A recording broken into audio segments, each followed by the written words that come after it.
तो सुनते हैं आज के यूथ का competition. Yes, the cigarette competition.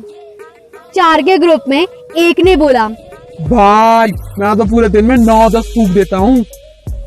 बाकी बच्चे दोनों ने कहा, बस हम तो 1 पैकेट पर डे खत्म कर देते हैं।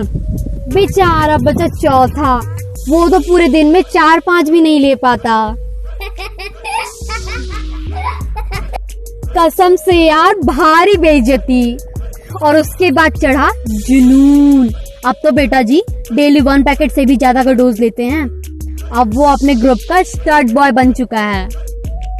पर कब तक बंद कर रहता, चोरी एक ना एक दिन तो पकड़ी ही जाती है। और हुआ भी वही। माँ ने बेटे को पीट पीट कर उसका बुरा हाल कर दिया और रूम में बंद कर दिया। एक दिन तो जैसे तैसे बीत गया, पर दूसरी सुबह तक वो सिगरेट के लिए तड़प गया। सिगरेट लवर्स को अच्छे से पता है कि मैं किस तड़प की बात कर रही हूँ। माँ को अंदाजा है अपने बेटे की हालत का।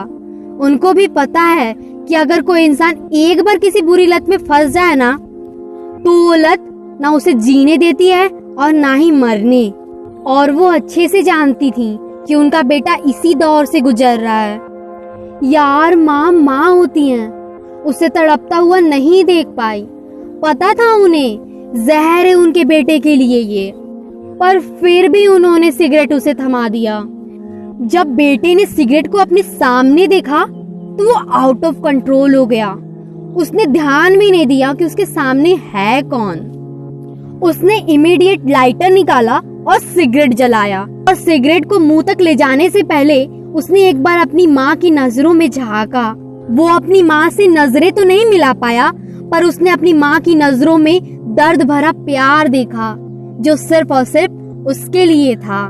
उसकी माँ उसके पास बैठी और उसे बताई कि उसके पापा बैंक मैनेजर थे और कैसे उन्हें शराब के नशे ने जकड़ लिया और उसी शराब ने उनकी जान भी ले ली। और माँ ने गालों पर हाथ फेरते हुए कहा, बेटा, शराब ने तुम्हारे पापा को हमसे छीन लिया। अब इस सिगरेट को इजाजत मत दो कि मुझसे मेरा बेटा भी छीन ले।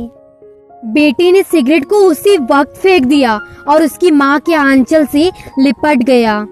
और उसने अपनी माँ से एक सवाल किया, माँ, आपने तो इसी सिगरेट की वजह से मुझे मारा था ना, और मुझसे नाराज भी थी, तो फिर आपने मुझे सिगरेट क्यों ला कर दिया? माँ ने बहुत ही प्यारा जवाब दिया।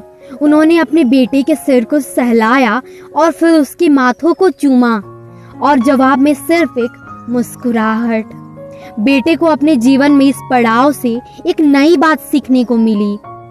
डांट के बाद प्रोत्साहन ठीक उसी तरह काम करती है जैसे कि चोट लगने के बाद उस पर मरहम लगाना। अलविदा लेती हूँ, अपना ख्याल रखिएगा और सेल्फ इंडिपेंडेंट बनिएगा।